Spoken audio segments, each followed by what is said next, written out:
Okay, this is the regular board meeting of the San Benito CIC Board of Trustees. It is Tuesday, September the 10th, 2019. I call this meeting to order at exactly 6:13 p.m. Mr. Lopez. Present. Mrs. Silva. Ms. Garcia. Present. Mr. Mendez. Present.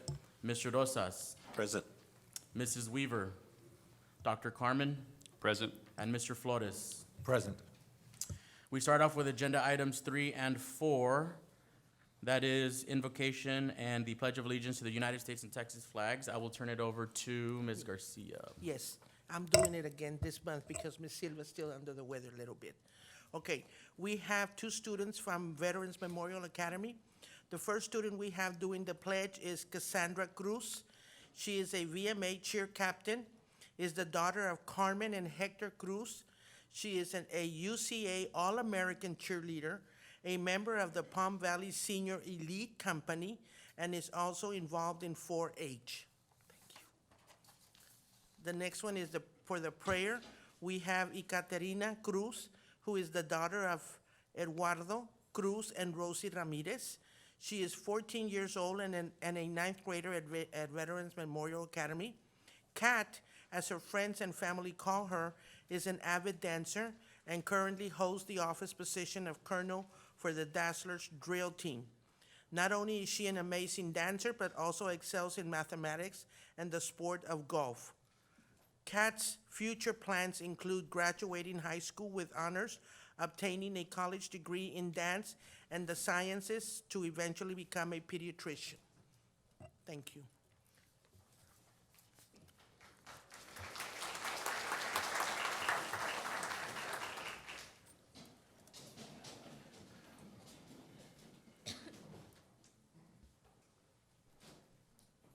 I pledge allegiance to the flag of the United States of America and to the republic for which it stands, one nation under God, indivisible with liberty and justice for all. Honor the Texas flag. I pledge allegiance to thee, Texas, one state under God, one and indivisible.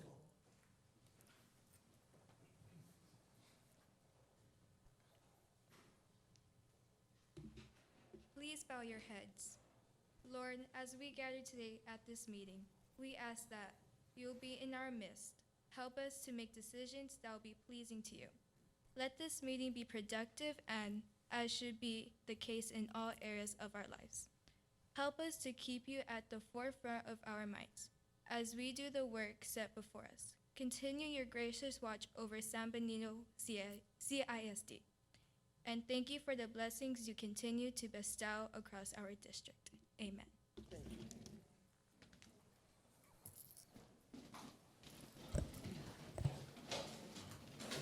If the parents are in the audience, will they please stand up? Parents, for the audience. Thank you. Mr. Gilbert Galvan is not here with us this evening. He's in Laredo attending a Board of Directors meeting. Mr. Linus, assistant principal, is supposed to be here. He's back in the back there. Okay. Thank you, Mr. Linus.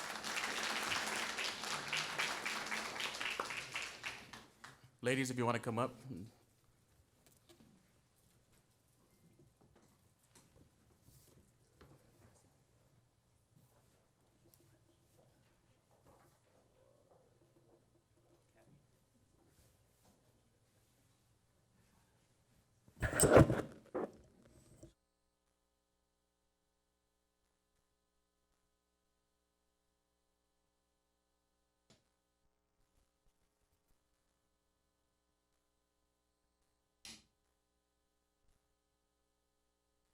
Thanks again, ladies. The next item on the agenda is public comment. Before we begin, I will remind our audience members of the board's procedures for handling public comment. The public comment portion of our meeting is available to members of the public who wish to address an agenda item to be considered by the board on tonight's agenda or other topics. Anyone who wants to speak during public comment must sign in prior to the start of the meeting and list agenda item or topic they want to discuss. Each public comment speaker will be allowed a maximum of 3 minutes to address the board. However, any public testimony speaker who requires a translator will receive up to 6 minutes to address the board. The comment portion of the meeting will allow all speakers who have signed up before the start of the meeting to address the board regarding an item on tonight's agenda. Please keep your comments or criticisms civil and courteous. Please also avoid using profanity and refrain from making personal attacks on others during your opportunity to speak. Last, we ask that you do not discuss students who are not your own child. If a speaker is seeking board resolution of a specific complaint, that concern should be addressed through the district's grievance process. District policy DGBA has been established for addressing employee complaints.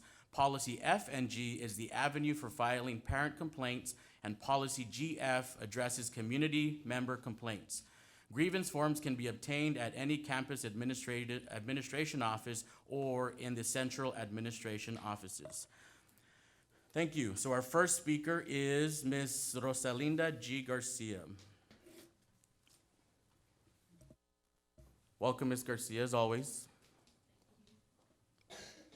My topic is not an agenda item, but it is informative.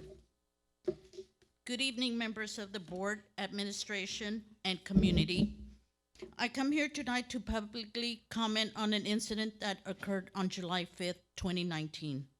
The incident involved San Benito School Board. The headlines read DWI. The Valley Morning Star publishes over 40,000 papers daily. The Monitor, 55,000.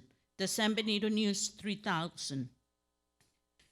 The incident was covered by all of the above papers and by the TV networks and, of course, social media, Facebook. A few weeks ago, I personally called our school district board president. As little nervous as I was, I wanted to relay my concern over the incident and behavior, a concern that has been there since the MASPA conference. I wanted to speak to our president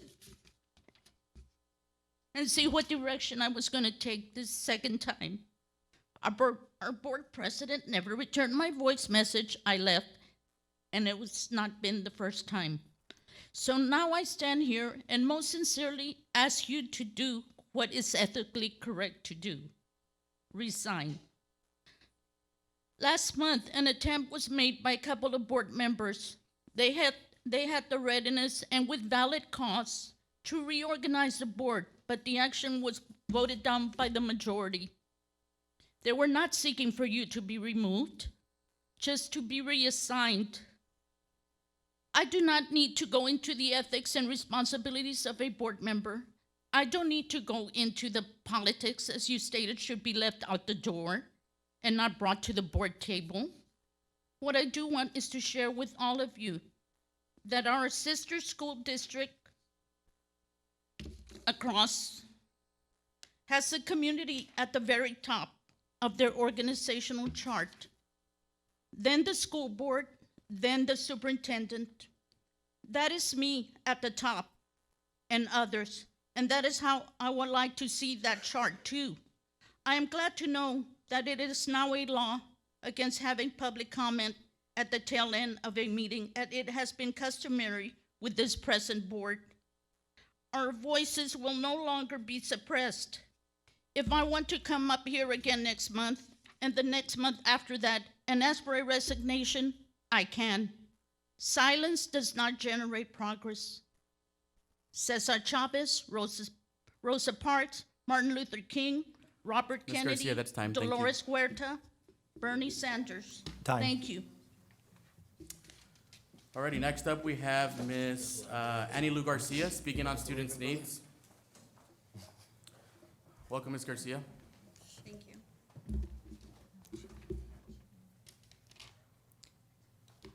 We need to, we need to focus on our students' needs. Let's make sure that our students are not getting soaked and sick. When we get a flat tire, many times we just patch it up instead of buying a new tire. Well, this is what's happening at the high school. We need to stop patching the high school, and we need a new high school. In the past years, it has been a total of 774 seatings outdoor, which is more than indoor, which is 570. Our kids have the option either outside or inside. Right now, it's raining, it's pouring. Our kids, they can't sit outdoors. You want our students to miss school. You don't want them to miss school. So you guys are doing incentives. You're getting DJs, doing drawings for TV, for electronics, for perfect attendance. What about making sure our kids don't get sick, they don't get soaked, that they don't slip and fall? I fell one time at the high school because of the water issue. Also, let's see. Today, when I was at the high school today, I saw many students walking around in the hallways, nowhere to sit because they could not sit outside because it was raining. I have noticed that the bells are practicing in the hallways. The band students are outdoors up to sometimes 11 o'clock at night. I say it's time to stop patching up the high school and make a new high school. Our kids need a bigger high school. Many kids are leaving the high school to other districts, to Harlingen, to Bronzeville, because their schools are making sure our kids' needs are being met. I say, one more time, stop patching the high school. We need a new high school. Thank you. Thank you, Ms. Garcia. Okay, we now move on to Ms. Cynthia Gonzalez, speaking on chess. Good morning, Ms. Gonzalez, or good evening, Ms. Gonzalez. Good evening. I'm a little sick, so sorry about the voice. I'm here today to express my concern for the chess program. My son is an active chess player, and I'm what you would call an obsessed chess mom. I have seen the advantages from my son playing chess, and I wish other parents knew of the importance of chess. While playing chess, most active part of the body is the brain. As the brain works like a muscle, it needs to exercise regularly, and the best way of doing that is, through using it. Use your brain. In fact, a medical study showed that playing chess decreases the risk of dementia as well as prevents its symptoms because playing chess develops brain functioning, which is in turn also reduces the risk of having Alzheimer's diseases, anxiety, and depression, which is what we want from our kids. We have to decrease depression in our kids. It grows dendrites, which is a learning playing game like chess actually stimulates the growth of dendrites, which in turn increases the speed and improves the quality of neural communication throughout your brain. Increased processing power improves the performance of your body's computer, the brain, which in return increases your child's IQ. It also brings to higher test scores. It has been proven, I believe, that the top 5 students of our high school that graduated were active chess players. So what I want to know is, why aren't we doing something to keep the chess program alive? It's gonna improve your childhood memory. It's gonna, you use both sides of your brain. Okay, this is all stuff that you can actually, it's scientifically proven that chess benefits our children. From what I was reading, apparently Armenia is one of the first countries that actually teaches kids starting at 6th grade when they go to school. Why aren't we implementing these things in our schools? It can be an active elective for students that they can choose from. The most important skill that's being taught through the game that goes far from the board is that it prepares a person for life difficulties. It helps you how to problem solve. It teaches you how to, go through obstacles, create new ways of winning opponents. It's things you can utilize in life. And in my opinion, the best way to actually teach our children something is teach them something that's going to actually help them and improve them. As they grow older as an adult, and chess does that for our kids. So what I want to know is, why aren't we doing anything to keep the program alive? Cutting the funds for it, it's not working. I'm as an active chess mom, I'm finding ways, me and other parents, of doing fundraisers to raise money because we don't know if we're going to have enough money to take our kids to the tournaments. So I believe that the chess program needs to stay alive for the kids. It's something that benefits our students. We are recognized state and nationally wide, so I don't understand why they're trying to remove something that actually works. Thank you. Thank you, Ms. Gonzalez. We now move on to Ms. Kathleen Gonzalez on the topic of bond. Welcome, Ms. Gonzalez. Good evening, Dr. Carmen and school board. My name is Kathleen Gonzalez. I'm your 2019-2020 Colonel for the San Benito Bells. True Greyhound fans refer to us as the pride of San Benito. Every single moment that we have together we cherish, whether it's in practice or on the field. Ultimately, the smiles and applause we receive from the Greyhound Nation is our greatest joy.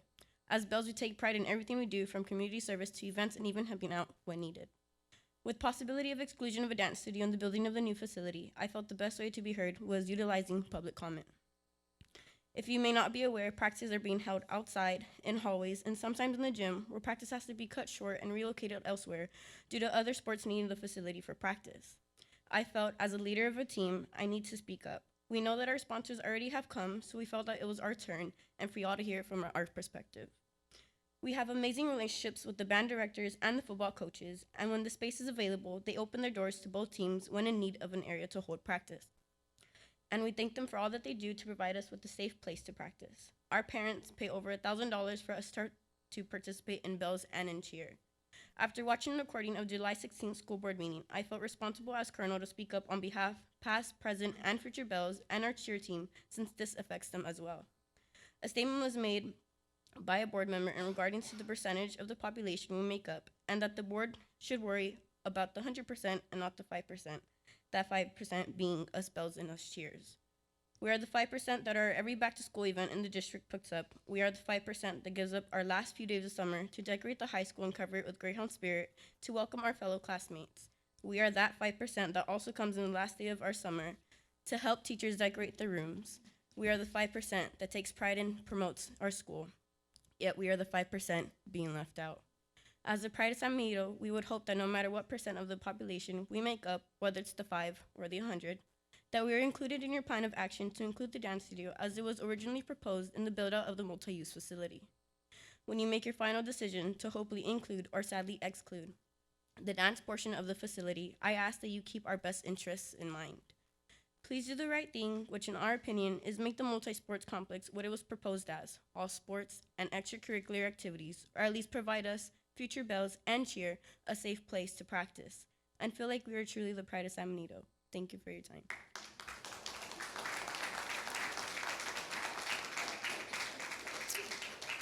Thank you again, Ms. Gonzalez. It's always an extra treat to have our own students come up and speak their mind, so thank you.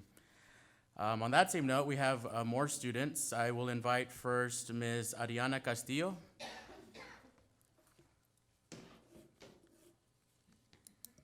Welcome, Ms. Castillo. Good afternoon, board. I'm just here to speak on behalf of the limited seating that has been brought up recently in the cafeteria. I just wanted to make note that I eat in the cafeteria every day, and I occasionally walk around the halls after I finish eating. And I just want to state that that whenever I walk around or whenever I'm in the cafeteria eating, there is a variety of different tables that are open and empty. And during my lunch, which is the second lunch, I have observed that there are students who choose to sit on the floor who are not forced to sit there but want to sit there. And it's kind of like the norm to stand like in the main hallway, like I guess just with your little squad or whatever. And so I just feel like no one is forced to stand there. You're choosing to stand there. And I just feel like there's like a lot of backlash on the school, like saying that there's not enough seating when there really is, because like no one's forcing you to stand. You're choosing to stand there when you have the option to sit down. So I just wanted to speak on behalf of that. Thank you. Great, thank you, Ms. Castillo. Next, we have Ms. Andrea Gonzalez, parent.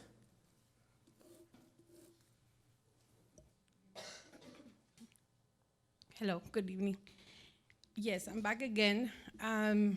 Again, it's the same thing. Like, all I want to say is that I feel that, like, parents say, you know, it's about the kids. Yeah, it's about the kids. So instead of, you know, making bad publicity out there, talking to the media, putting it on Facebook, which I've noticed that there's certain individuals that, honestly, I would say a little obsessed with certain board members, because that's all you see out there. It's like, come on, get over it already. Let's move forward.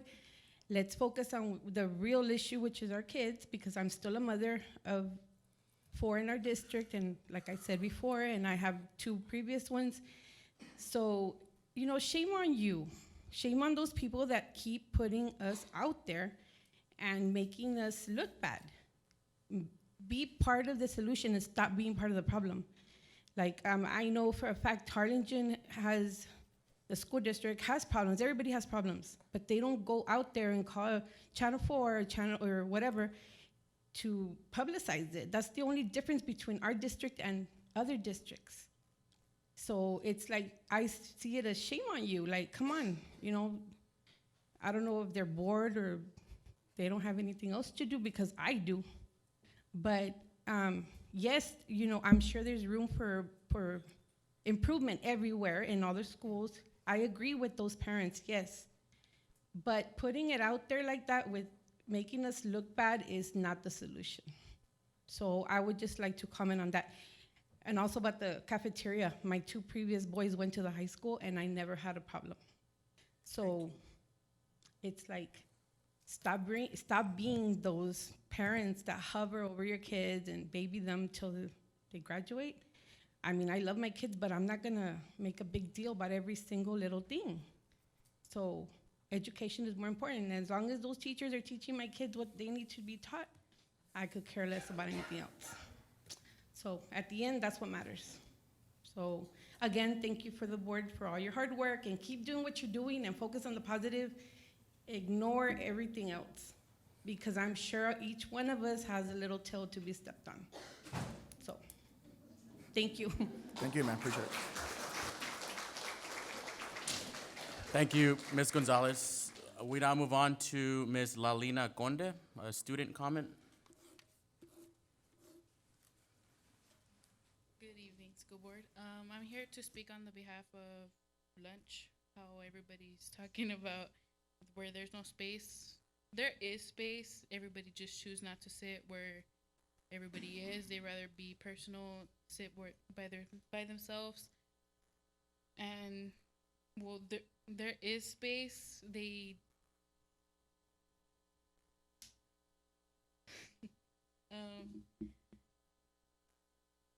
sorry. It's okay. I'm just gonna do that. Thank you. Thank you. And our last public comment we have is Ms. Jessica Peña, also student comment.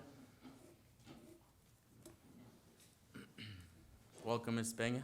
Good evening, guys.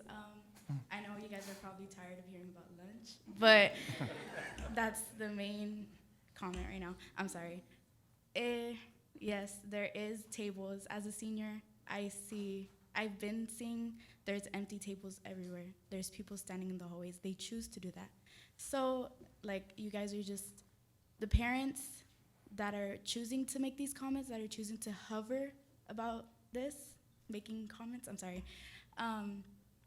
They're just making San Benito look bad. They're making San Benito, you know, this district look bad, a joke, because on Facebook, you know, it's really easy to make fun of them.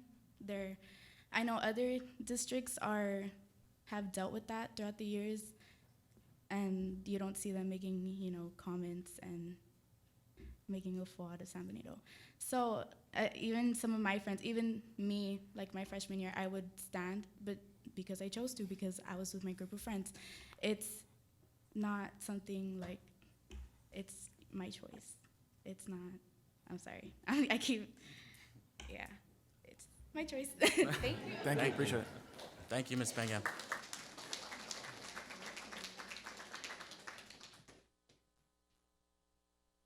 Again, thank you to all the public comments. It may seem a little different, feel a little bit different, because as you know, the state legislature passed a new law regarding public comment, and so we are slowly but surely kind of getting accustomed to it. And so, but again, thank you. Again, for me personally, it's a treat to hear the students, so thank you, students, for being brave and coming up here.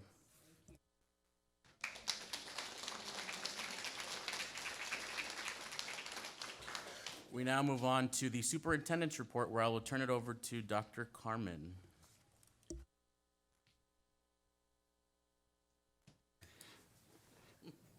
Thank you, Mr. Vargas.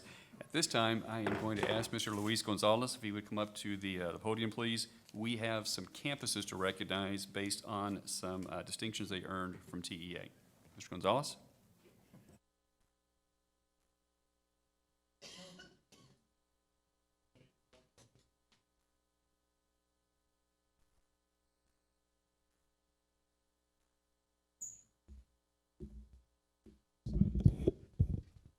There we go. There's always a solution, isn't there?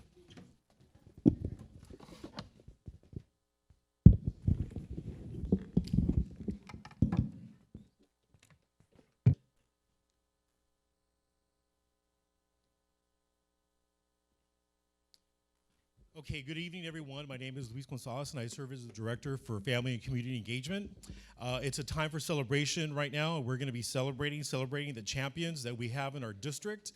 We celebrate our sports, we celebrate our fine arts, we celebrate all the extracurricular activities, but as people alluded earlier, we're here in the business of education and for academics. And so this is when we're going to recognize the academic accomplishments of our students, our teachers, our administrators, our instructional support staff at each campus that have met the challenge. And I'm going to read a little bit off of the TA website in which these distinctions are awarded and how they're awarded. TA distinction designations are awarded to campuses based on achievement in performance indicators relative to the group of 40 campuses of similar size, type, and student demographics. In summation, what TA does is look at 40 campuses across the state of Texas, not just locally. Some campuses are locally, and they compare the data based on the type, the size, and the demographics, and that's how they award these distinctions. Depending on the campus grade level and the type, the number of potential distinctions and designations can vary from campus to campus. The 6 designated distinction designations can be earned in the elementary level, and they include academic achievement in English language arts reading, academic achievement in mathematics, academic achievement in science, the top 10% in the comparative academic growth section, the top 10% of comparative closing the gap, and then post-secondary readiness. Those are the 6 areas in the elementary level. And the secondary level, they include those 6 and 1 additional, which is academic achievement in social studies. So those are 7 for our secondary and 6 for our elementary.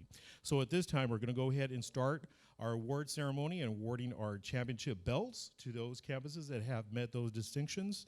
And we're going to begin with Angela G. Leal Elementary with 1 distinction. Principal is Rudy Ramirez, and former principal last year was Virginia Romero.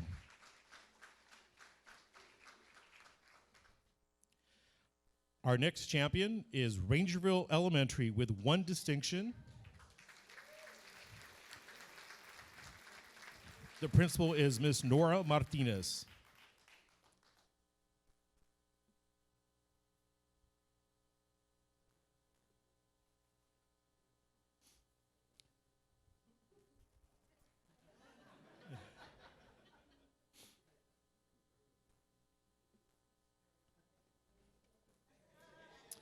The next in our group to be recognized, well, I'll let the picture.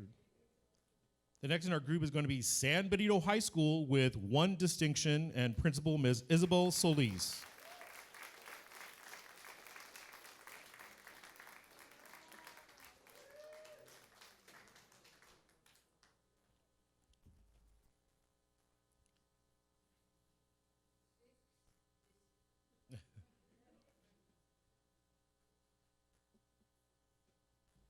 Okay, we keep moving up the ladder. Our next group met 2 distinctions, and that includes our first award belt is going to go to Riverside Middle School with 2 distinctions. The principal is Miss Elisa Gomez.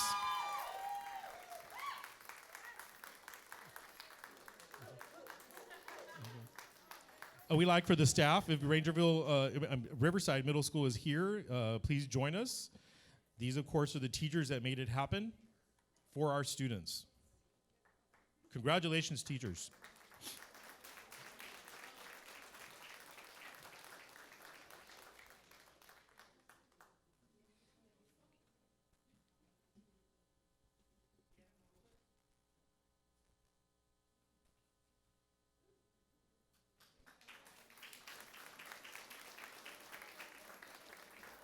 Our next group in this division, receiving their belt with 2 distinctions, please help me welcome Veterans Memorial Academy. Principal is Mr. Gilbert Galvan, but joining us tonight is our assistants, Mr. Linus and Mr. Gonzalez. Congratulations to Veterans Memorial.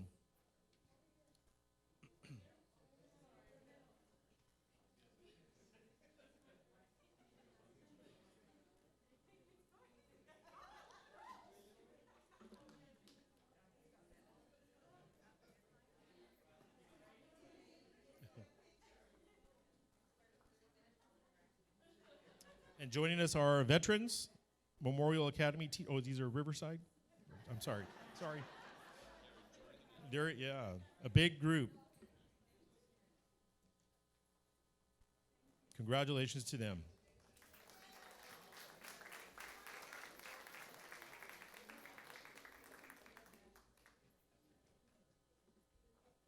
Now joining us at the center is Mr. Gonzalez, Assistant Principal at Veterans Memorial, and Mr. Linus, Assistant Principal at Veterans Memorial.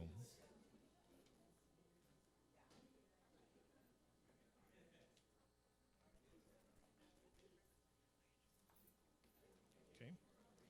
Okay, now moving up the weight class.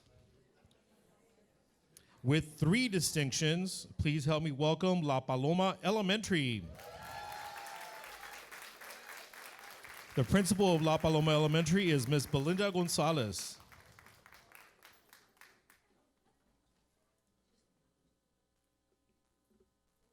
And I believe a counselor is here joining her.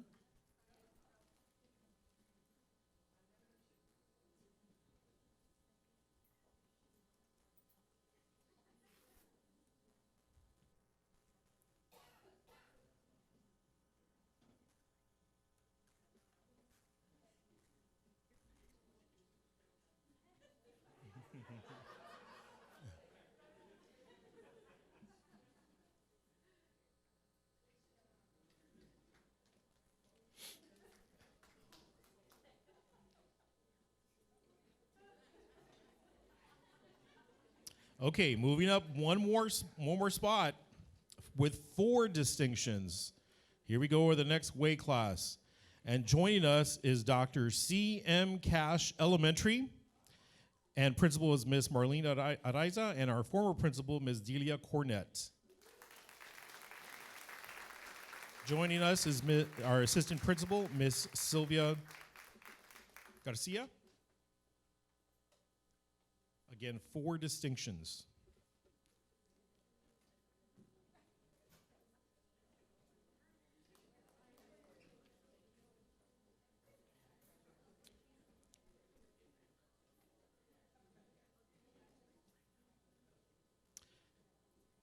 Okay, in our next group in the 4 distinctions, please help me welcome Sullivan Environmental Science Academy and Principal Ms. Deanna Atkinson. That was 4 distinctions.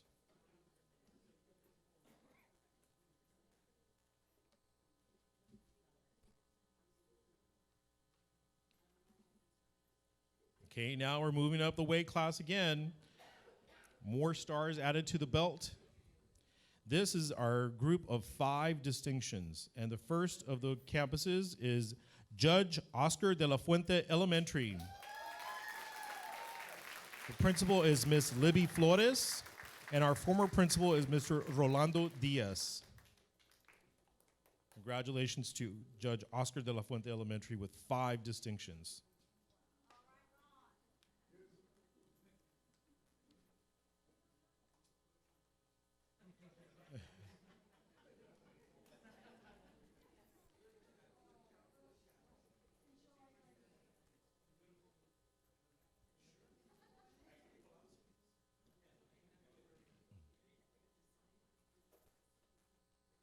Great.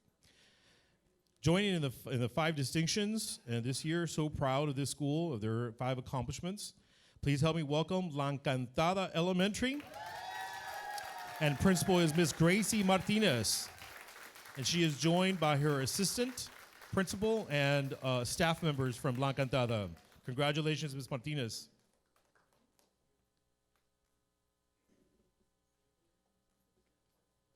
Again, 5 distinctions, that's great.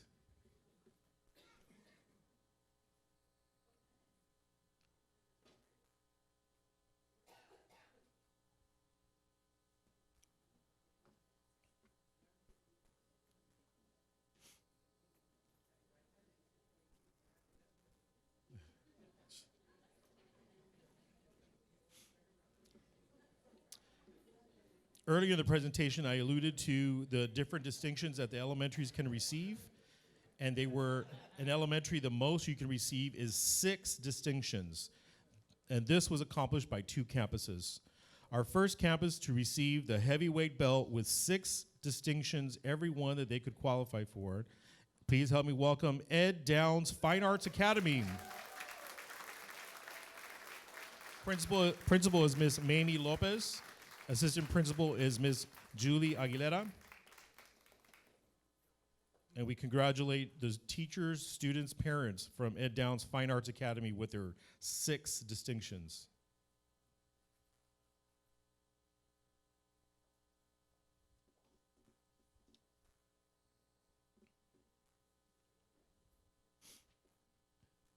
Our final campus had a big transition this past year.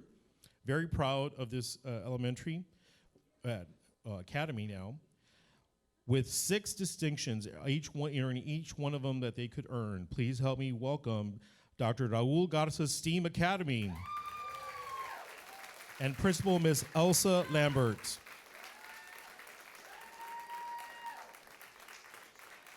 And I believe she has her staff with her here. Great job to the teachers, administrators, students, support staff, everyone.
Again, once again, congratulations to everyone. Congratulations to all of our teachers, all of our administrators.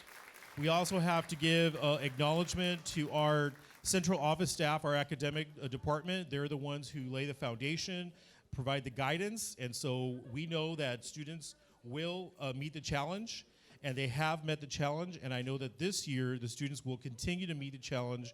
We will have more championship belts issued out, and we will be an A district next year.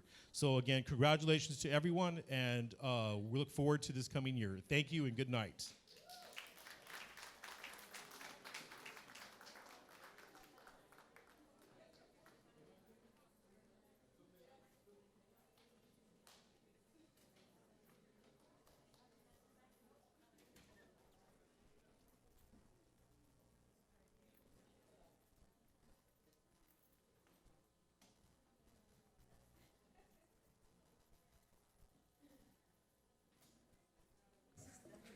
I'm going to say something real quick. So I know we're still doing the superintendent's report. We're going to move on to the state of the district report. That's going to be done by Dr. Carmen.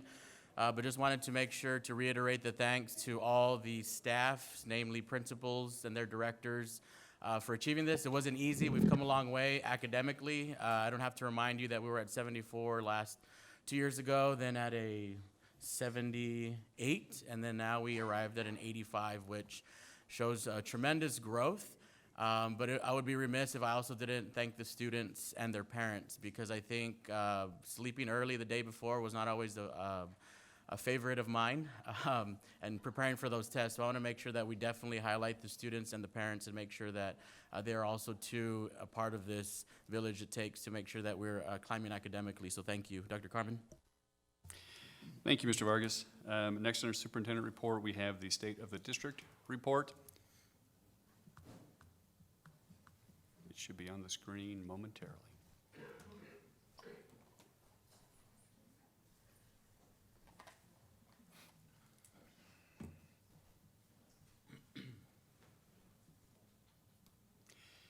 All right, want to give an overview on some areas within San Benito CISD, make sure that the public is aware of some of the things, great things that are happening inside of our district. In this report, I will give a brief overview of 6 areas. Student achievement, I'll do an overview of our financial situation, an overview of our technology upgrades, an update on our bond projects, a building overview, and then I'll discuss employee benefits. Starting with student achievement. Within student achievement, I will address our STAR results, the A through F accountability rating from TEA, our early college academy, and our 3 elementary schools of choice. Starting with the STAR results, 2017. It's important, I think, to know where we started. If you look at these overall scores, any area that is green is where San Benito CISD was at or above the passing rate for the state of Texas.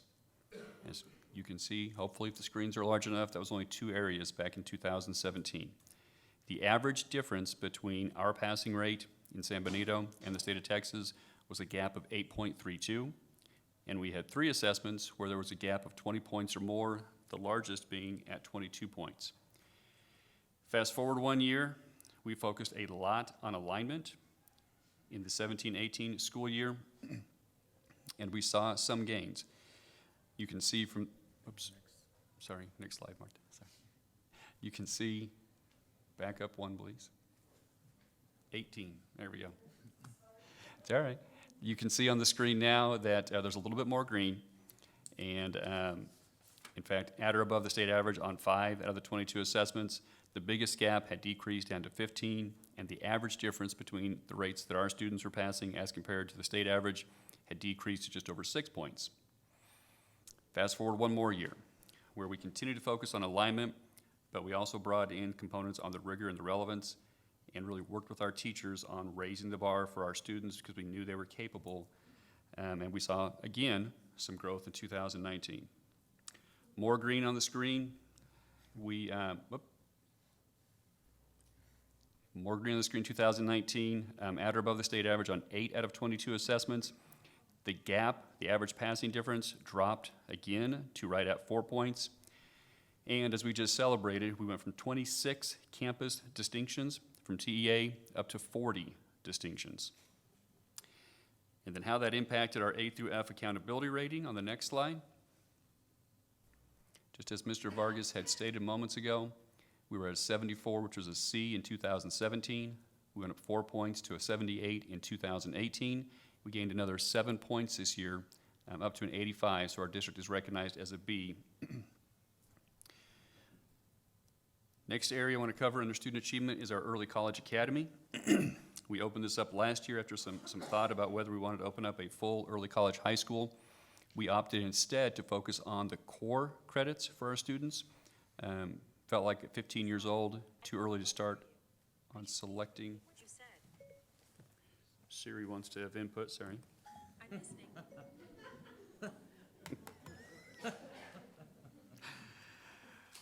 We decided we'd focus on the core area. Didn't want 15-year-olds to have to choose on their major at that age and work toward a full associate's degree. These 42 credits will transfer to any state college that they choose to go to. We house this at VMA, and between our sophomore and junior class, our first and second cohort, we currently have 201 students who go to VMA. They're taking classes with TSC. They do eat lunch over there, and then they return back to San Benito High School. The next area I will mention briefly, we have now opened up 3 elementary schools of choice, or 3 academies. Last school year, we started with the STEAM Academy. That was part of the 5-year strategic plan, and felt like that should be where we started. This year, we have opened Sullivan Environmental Science Academy and Ed Downs Fine Arts Academy. We continue to work at those campuses to get those programs up to where we would like them, but there are some neat things happening with our students. The next area I will go through is an overview on our financial situation, focusing on two short areas, our fund balances and our tax rate. Our fund balances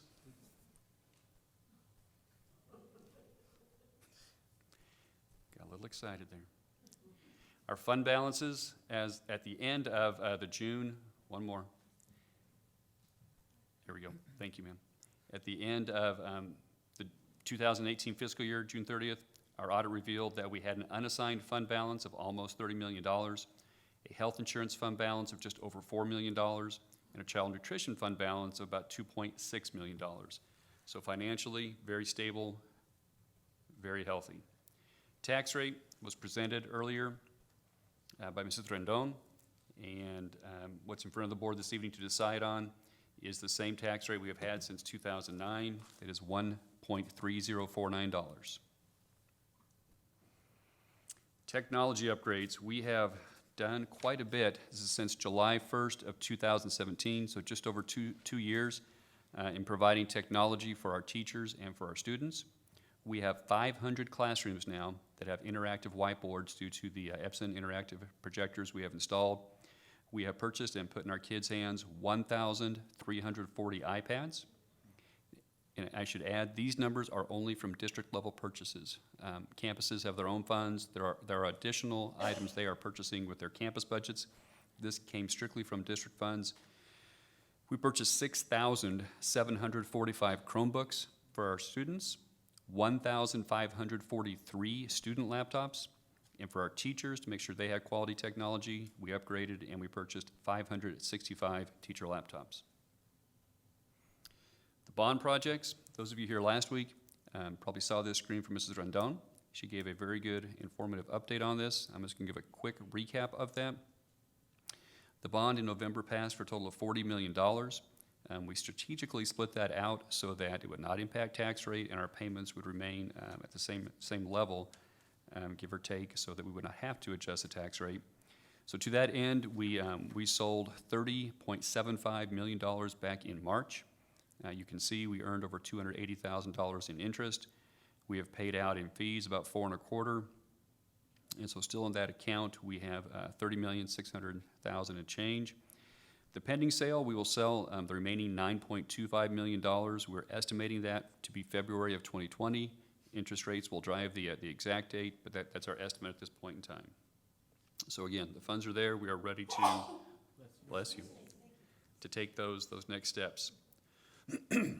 Along those lines, I want to touch base just a little bit on our bond projects and focus mostly on the indoor facility, simply because that seems to be the first one we've gotten further on much quicker. Bless you. You have a rendering from our architect, PBK, of what that building will very likely look like. Everything is still in flux. There's no final drawings, but this is a good rendering of where we think we're headed toward. The next slide shows the floor plan, and you'll see on here a football field, and it doesn't have the measurements on it. It's 90 yards. Initially, when we put out this bond project, we were anticipating 60-yard turf field and a 10,000 square foot weight room. The use of the turf room is for all athletics, it's for dance, it's for cheer. They will be able to access that and use it. The weight room will be for all athletics, dance, and cheer. It will be available to all of our students. What was not in the initial plan was a dance studio. That conversation took place after the bond passed, and we had a collection of our district personnel come in and say, this is what we would like to include in this building. At that point, a dance studio was mentioned, and the architects and project manager did their best to try to include it and stay under the budget. To date, they have not yet been able to do so.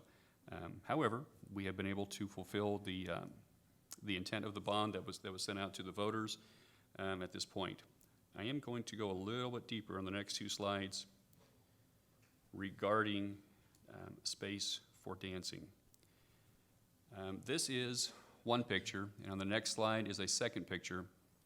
I don't know if everybody has had the opportunity to go look at this space. This is over 3,000 square foot dance studio that we have at VMA. This more than adequately houses the space for our cheerleaders, for our dance team. There may be an issue with scheduling.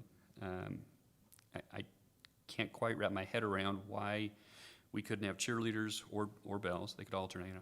At the beginning of the day, they could have their morning practice, first period there, then go on to their classes at the high school.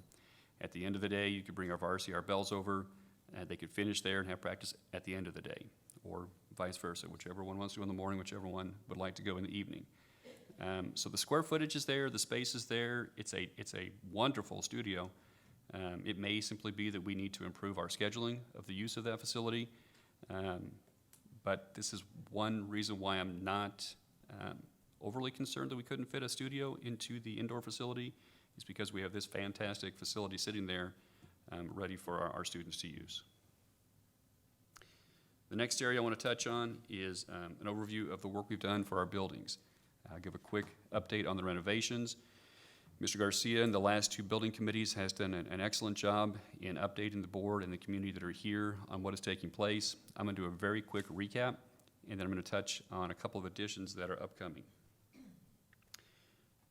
So very quick list here on some renovations that are either finished or well underway. Mr. Garcia explained how far we'd gotten into our roof replacements. We've made great progress there. They're not done, but they've made great progress there. Many of you have probably seen the softball and football field upgrades. It took longer than we had hoped for to complete, but they are done and they look good. High school renovations over the past 2 summers. We have renovated 4 hallways, A, B, C, and D, as well as the main office area and the counselor office. We now have active, I'm gonna look at my principals when I say this, working LED marquees, okay. At every campus. We did not replace one at Riverside. They had a newer one. If it has issues, we'll be happy to replace that, Mrs. Gomez, if you're still out there. But at this point, it seems to be, I think, up and working some days. Okay. Today it is. We've also done some major fencing to increase the security and safety for our students. If you've been to Dr. Garza, you have seen the large fence we have around that property now. VMA, my goodness, that was a lot of fence. Ed Downs has some new fencing. Dr. Cash has new fencing. Riverside, and there have been several smaller projects, and we're not finished. We know we have more that we need to do to upgrade and to increase the safety and security, but those are some big ones that have been completed. School buses, 23 over the past 3 years, 24, 23? 19 and 4, right? 23 that we have that are new for our students, and we continue to budget each year to increase that fleet and keep it new. Several playgrounds, and recently we added in 5 additional elementary playgrounds with the rubber mulch, again, to increase the safety for our students. On the next slide, if you have been to the high school recently, you have seen the resurfacing of a fair amount of it, a new bus drive, and a new lot on the side. Maintenance vehicles, we continue to upgrade that fleet. Police vehicles, is Chief Sosa out there? We have upgraded those. I don't think we have any other than our reserve cars that are over 3 years old being driven right now. I know that when I look at a car coming down the road with lights on it, I can tell very easily if it's a school district car or a city police car. I mean, ours are in good shape. I'm proud of them. They are in good shape. The LED project district-wide, E3 was on schedule. We asked them to slow down because it increases our rebate if we split it over 2 fiscal years, but they have done so. They have adapted their schedule for us, and they are right on schedule. The elementary PE gyms, we are very near to having those not just enclosed, but the doors on them. We recognize that some additional work is going to have to be done on those, and we are actually prepared to start at one campus by next week to work on framing out the inside and putting some paint on the original exterior, and we will be evaluating the remaining 9 and work forward to get all of those completed. Canopies, seems like every month we're talking about buying canopies. We have more covered area for our students by far than we had 2 years ago, both for drop-off and pickup. We've also added canopies for other areas, and we will be adding more so that when our students use those enclosed elementary spaces, they'll be able to get there safely. Also tonight, I think you'll have in front of you some canopies for some middle school areas. Next few slides, I'm going to discuss some new entryways at Sullivan Environmental Science Academy and at San Benito High School. So you've got one picture here. This is a ground level shot of the front entry to Sullivan Elementary. I'm not sure from that view you can see where the main entrance is. On the left-hand side there, that's a hallway with classes. You can kind of see the white in the top left below the marquee.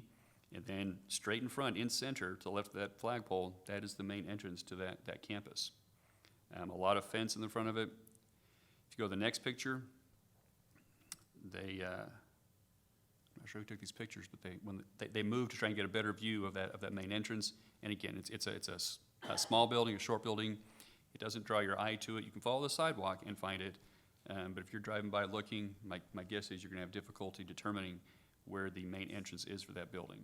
So in an effort to dress up that building, if we go to the next slide, you will see a rendering of a new entrance for Sullivan Elementary. I'm sorry, Sullivan Environmental Science Academy. On the left-hand side there, the building that's sticking up in white, that's the existing classroom hallway that I was referencing a moment ago with the white on the top. And the architect is working to match as closely as they can that front entranceway. So it'll look very similar to what that side hallway looks like. This building will connect that main office that has been on an island, I think, since that building was built. It'll connect it to these hallways over here to the classrooms. If we go to the next slide, you'll see a floor plan of what that space will look like. So we'll be able to do away with a lot of fence on the front of that building and quit hiding that building. We'll have a nice entrance. That community, that area should feel good about the building when they go into it. But you'll see we have a waiting area where a receptionist will be housed. Anyone visiting the campus will stay within that area. It will be secured. And since we were adding this on the right-hand side there, the administration expressed a concern about the space for conference rooms, for ARDs, et cetera. It was additional 300 square feet. It's in there for consideration. And it's part of the proposal going to the board tonight. But it should be a very useful space as well as improving the look of that building. Next couple of slides, we will look at the main entry into San Benito High School. I would venture guess that looks very unchanged since it was built back in 1978. That is the main entrance. That's what people come into. Nothing wrong with it, and probably 41 years ago, probably looked very, very stylish. If you go to the next slide, you get kind of a different vantage point of the area. On the left-hand side there, that's the library. Back to right over here are the administration offices. So in closing that area, once work is completed on the next slide, will give us a main entrance that looks something like that. Should be a significant upgrade to the appearance of that building. I don't think there will be a question about what the main entrance is, where visitors should report.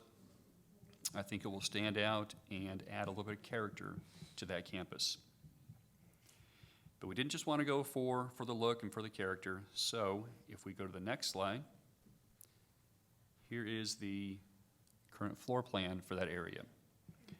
So as they enter the building, visitors will have a waiting room. They'll be secured, they'll be locked. They would have to get buzzed through by the receptionist and or security guard in the reception area there. Once they go through, you can see the lobby there. It'll be a very nice entry, and then it'll go into the main hallway for the building. Those offices and that classroom will be designated for our higher ed program. They regularly have students in the evenings and on the weekends to complete FAFSAs, to the Texas Common Application for College, to look at what college they may want to go to. So we feel like having that part of the building would make it very readily available. You don't have to open up the whole building. You don't have to go in through the library. And we will set up that classroom with, I think, 30 computers for the kids. It may end up being a laptop cart because everything's on laptops right now. But that will be used. They'll have internet access in there for those kids to do their applications and their FAFSAs. So we're excited to get this underway. And with those two campuses, more to come. Next area I would like to discuss, the employee benefits. Just to give an overview of kind of where we have come from. 2017, this district completed a TASB salary survey, and at the end of that gave 5% plus for all employees. There were several employees that got adjustments in addition to that 5%, but 5% was the base raise. 2018 was a mid-biennium year, no new legislative money. We were still able to give 2% to all employees, And then this year with House Bill 3, we were able to give 5% to our teachers, librarians, counselors, 4% to all other employees. Additionally, back in 2017, if you recall, we began giving out the $250 mid-year stipend for all employees who complete their mandatory training, which was all employees. Last year, we increased that to $500, and this year, I am proud to say we will continue to give $500 mid-year stipend to all of our employees for completing the required staff development. The addition this year, the big addition, was the student achievement stipend, where between what we gave teachers and then administration for increased scores and increased distinction designations from TEA, we gave out north of $400,000 to our employees. They worked well with our students, they communicated well with our parents, they had support, and at the end of the day, our students achieved at a higher level. So we rewarded that. Additionally, under benefits, we continue to offer a zero premium for a base health insurance for employee only. This began in 2017, and we will continue to offer it for 1920. And the last slide is a comparison that I recently sent out to our entire staff, giving kind of a comparison between what we currently do in San Benito, what would happen with TRS if we paid the state minimum of $225 per month for employees. That's the first column. Second column is San Benito CISD. And then I compared this to the 3 districts that we commonly get compared to because they're so close and similar in size: Harlingen, Los Fresnos, and Brownsville. Harlingen is actually going to their board tonight with their rates. Dr. Cavazos was very supportive and very helpful and offered to give me those rates tomorrow morning. I don't blame him. His board should see them first. So we'll update that with that information, but I don't see anybody's insurance going down. So we're being compared to their rates last year. Los Fresnos is current, and then Brownsville, I don't have their rates for 1920 yet. They're not published, at least that I could find. I highlighted those areas that were the least expensive. On the base plan, on the 4 plans we have, San Benito was the least expensive on 2 out of 4. The employee plus children, if you look at Los Fresnos, they do have one for $175.75, but that's for a single child. If you have multiple children, it then becomes $257.75. San Benito, you could have 1, you could have 24. It's $248 on that plan. I'm not saying anybody does, but you could have as many as you want. The high plan, the buy-up plan, which we actually tweaked this year and has some pretty good benefits for our employees. We lowered the out-of-pocket, for example. It's a true buy-up plan. And still, we are the least, as compared with these other options, on 3 out of 4 of the insurance plans. Again, Harlingen is going to their board tonight. I don't know if theirs will go up by $124 or more or not. So it's possible we could be the least on all 4 of these. Important to note, as we worked with our insurance agent, that we looked at where it would hit the most number of people. And as you can tell by the numbers, most of our employees take the employee only. There's a middle plan. I didn't include that because not everybody had a similar plan to that. But the greatest number take the employee only, and then employee with children is the next one. And so we really focused on trying to make sure we could offer the best prices in those areas, and I think they did a very good job for us. That is the last of the State of the District report, Mr. Vargas. Thank you, Dr. Carmen. It's always a breath of fresh air to be reminded about how positive and how great this district is doing.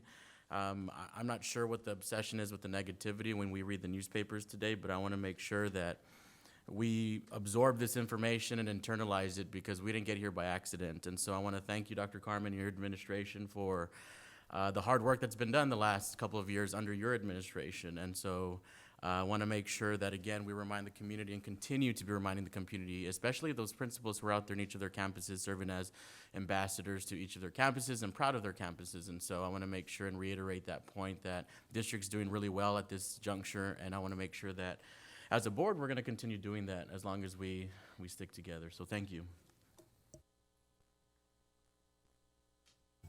All right, Mrs. Rendon, would you like to share some financial information?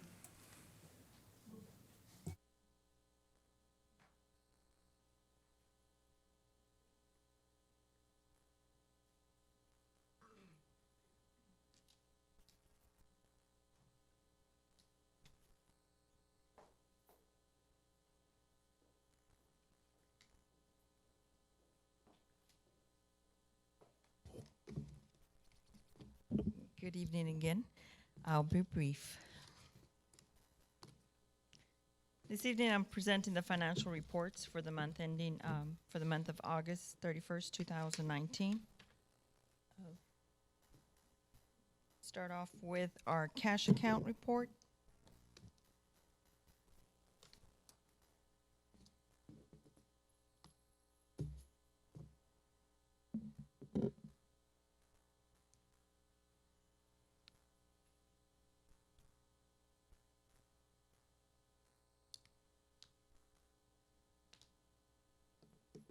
Our cash balances for the month ending August 31st, 2019, between liquid cash and investment, total cash and investment balance is $55,875,174.25.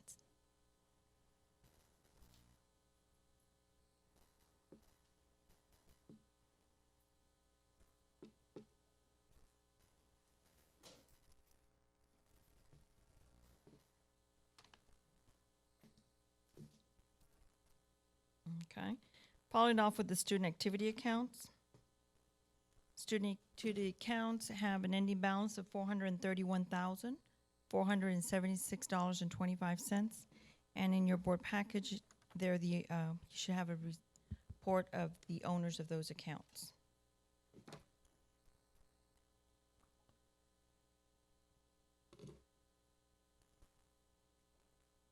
Following off, one more slide.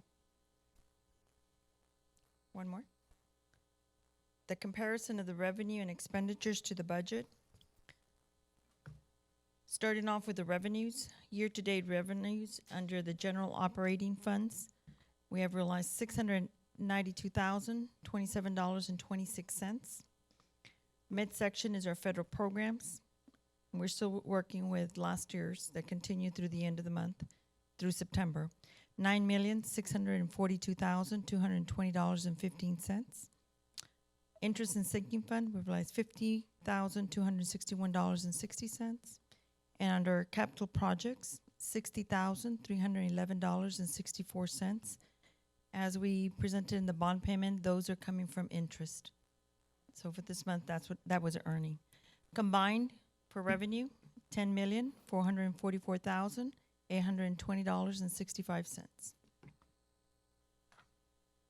Our next slide is our expenditures that have occurred, year-to-date expenditures through August 31st, 2019, $15,259,993.99.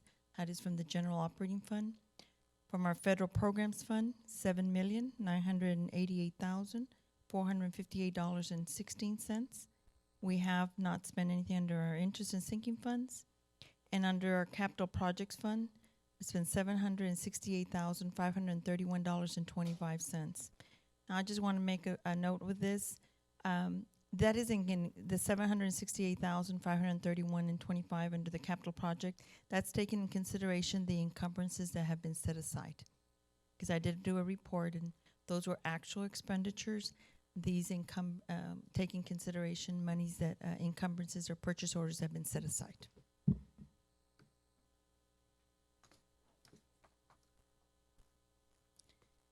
Our next slide is our tax collections. Tax collections through August 31st is $13,787,066.14 that has been collected. Our tax levy is $14,041,549.45. We've collected 91.30% of our tax collections. We do go through the end of September 30th.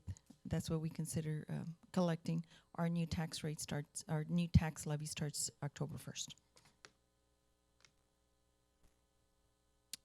And our next one is our check disbursements, and I open up to any board member that has any question or any checks that were written out. Total checks for the month of August is $13,635,576.48.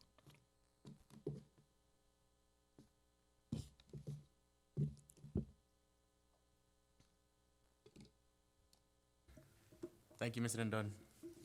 Thank you. We appreciate, as always, for your brief presentation. We now move on to the consent agenda. In order to promote efficient meetings, the board may act upon more than one item by a single vote to the use of consent agenda. Consent items placed on the agenda shall be marked with an asterisk. Consent items are items for which no board discussion is anticipated and for which the superintendent recommends approval. Prior to the time which approval of consent agenda is had at the request of any member of the Board of Trustees, any item on the consent agenda shall be removed and given individual consideration. Under action agenda, business and finance, number 1, request approval of budget amendments for the 2019-2020 school year. Question? Consent. Number 2, request approval to accept gifts or bequests for 2019-2020 school year. Question? Consent. Number 3, request approval to purchase district-wide canopies for Riverside Middle School, Miller Jordan Middle School, and Berta Cavassa Middle School. Question? Consent. Number 4, request approval to award RFCSP-0819-NEHSSL- facade at High School and Sullivan Elementary. Question? Consent. Number 5, request approval of lease agreement of Joe Calendret School between San Benito CISD and the San Benito Historical Society. Question? Consent. Number 6, request approval of extension of RFP-0918-GMS, General Merchandise. Question? Consent. Number 7, discussion and possible action to approve resolution authorizing the setting of the 2019 ad valorem school taxes. I have a question on that one. Number 8, discussion and possible action to approve fund balance resolution. I also have a question on that one. Number 9, request approval of renewal with Texas Association of School Boards for unemployment compensation for 2019-2020 school year. Question? Consent.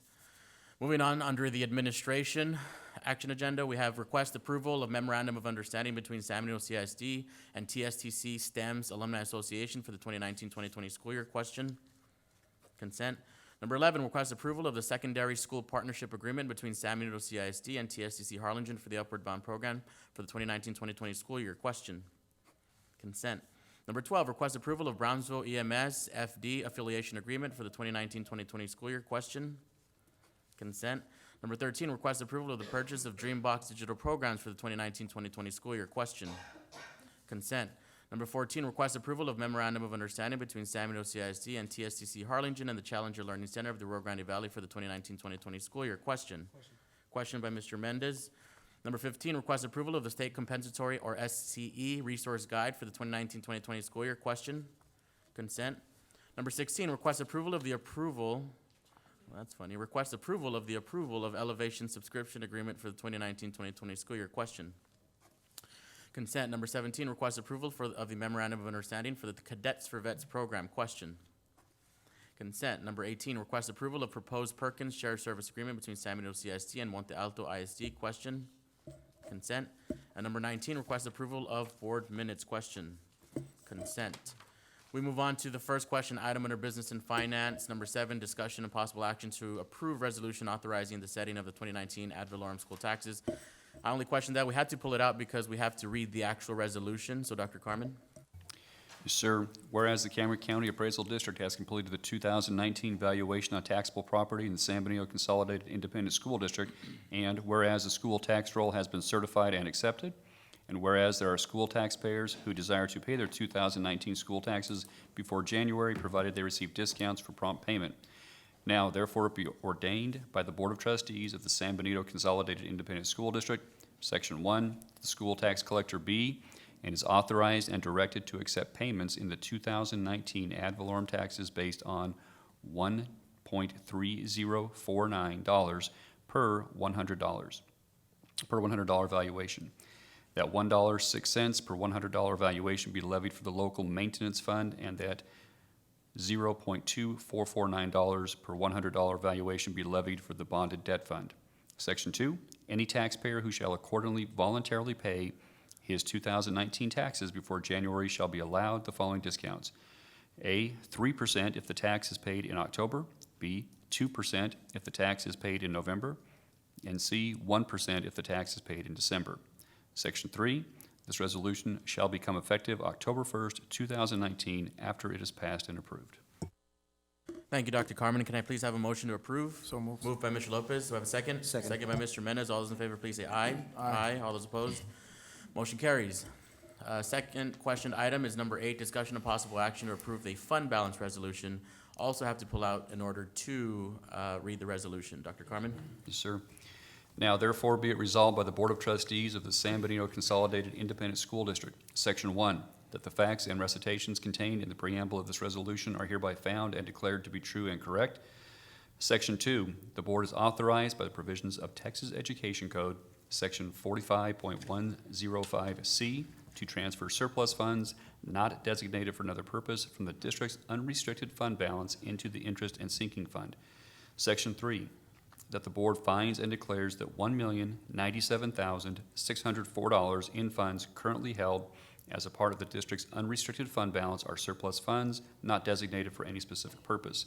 Section 4, that the board directs that upon passage of this resolution, the superintendent immediately transfers surplus funds in the amount of $1,097,604 from the district's unrestricted fund balance to the district's interest and sinking fund. Thank you, Dr. Carmen. Can I please have a motion to approve? So move. Moved by Mr. Lopez. Do I have a second? Second. Second by Mr. Mendez. All those in favor, please say aye. Aye. All those opposed? Motion carries. The last questioned item under administration is the request approval of memorandum of understanding between San Benito CISD and TSCC Harlingen and the Challenger Learning Center of the RGV for the 2019-2020 school year. Mr. Mendez? Yes, actually, on that one, I just wanted to get some statistics on the participation from last year. And just a clarification, did the costs go up on it? I'm going to defer both those questions to Mr. Madrigal, please. Yes, sir. As to the I'll answer the second question first. It went up $5,000, Mr. Mendez. We're paying $35,000 this year. I think that's what the MOU states. And as to the question, we had 104 missions last school year, and approximately 2,300 kids, 2,343 to be exact, attended. Does the Challenger, or does the program allow for professional development for adults? I thought there was like a leadership program embedded in the Challenger, and if so, are we taking advantage of that? I know that they have had the adults over. Moreover, it was our elementary teachers to show them what they were going to teach the kids. Right now, to answer that question, that was not brought up. But they do have, I can tell you the 3 missions they offer our children, which are the lunar module, the half lab and half space station, the planetarium, and it's aligned to EA. Okay, thank you, sir. Appreciate that. And so I make the motion to approve the memorandum of understanding between San Benito CISD and TSTC, the Harlingen and Challenger Learning Center of the Rio Grande Valley for the 2019-2020 school year. I have a motion by Mr. Mendez. Do I have a second? Second. Second by Mr. Lopez. All those in favor, please say aye. Aye. All those opposed? Motion carries. We now move on to closed meeting discussion under the authority of the Texas Government Code 551.071 for the purpose of private consultation with the board's attorney on any subjects or matters authorized by law. 551.074 for the purpose of the appointment, employment, evaluation, reassignment duties, discipline, or dismissal of a public officer or employee, to hear complaints or charges against a public officer or employee. 1, employment, resignations, and retirements. 2, discussion of and conduct superintendent evaluation. And number 3, discussion and consideration of superintendent contract. We convene into executive session at 7:31 p.m. We convene from executive session at exactly 8:37 p.m. Number 1, employment, resignations, and retirements. Dr. Carmen? Sir, Mr. Vargas, I ask the board approve the employment resignations and retirements as discussed in executive session. I have a recommendation. Do I have a motion? So moved. Moved by Mr. Mendez. Do I have a second? Second. Second by Mrs. Weaver. All those in favor, please say aye. Aye. All those opposed? Motion carries. Number 2, discussion of and conduct superintendent evaluation. No action. And number 3, discussion and consideration of a superintendent contract. Can I please have a motion to approve the changes as indicated in executive session to section 1.1 of the contract? So moved. Moved by Mr. Mendez. Do I have a second? Second. Second by Ms. Weaver. All those in favor, please say aye. Aye. All those opposed? Motion carries. Number 2, can I please have a motion to approve the compensation changes as indicated in executive session to section 3.10 of the contract? So moved. Moved by Mr. Rosas. Do I have a second? Second. Second by Mr. Lopez. All those in favor, please say aye. Aye. All those opposed? Motion carries. And number 3, can I please have a motion to approve the changes as indicated in executive session to section 7.6 of the contract subject to council review? So move. Moved by Mr. Lopez. Do I have a second? Second. Second by Ms. Ms. Silva. All those in favor, please say aye. Aye. All those opposed? Nay. Motion carries. Can I please have a motion to adjourn? So move. Moved by Mr. Lopez. Do I have a second? Second by Mrs. Weaver. All those in favor, please say aye. Aye. All those opposed? We adjourn at 8:39 p.m.